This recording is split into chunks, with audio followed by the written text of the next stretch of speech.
So what are some of the biggest obstacles that you've seen in terms of adopting or moving towards Marketo? Yeah. So I mentioned that it's a blank slate. This is also very dangerous if you don't know what you're doing. In Marketo, it's kind of a common refrain that like there's a million and one ways to do something, but there's probably only like 2 or 3 right ways or best practice ways to do something. So in that case, it's very easy to find like a way to do it, but you often need you need expert guidance or you need a seasoned admin to make sure that you're really leveraging the tool, right? So whether that's hiring really well internally, contractors, using an agency, there's a lot of really great online resources as well. It's just really understanding that Marketo does not give you much out of the box, right? It's just kind of like, here's the tool, have fun, build what you may.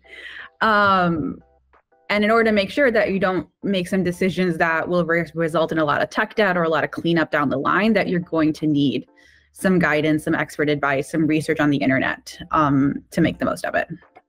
So that's definitely one huge con.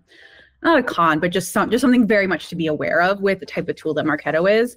And the other thing is, and this is true of a lot of different marketing technologies, is you need to make sure your marketing and sales teams are really aligned on what the tool can do, is going to do, and what data and other things that need to be connected into Marketo are going to have to come from the sales team, right? Because most organizations are using their CRMs as their central source of truth. All that data is then synced over to Marketo.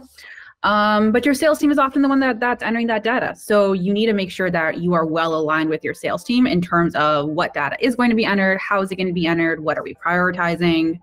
And then on the flip side, as you're running marketing campaigns, as you're connecting with your audience, how are you then going to leverage all of that to then support your sales team? What can they expect from you in terms of what you will be providing in terms of the campaigns, the reporting, the insights, whatever, right? So making sure that everybody is on the same page is often really critical to getting the most out of Marketo and really any marketing technology tool.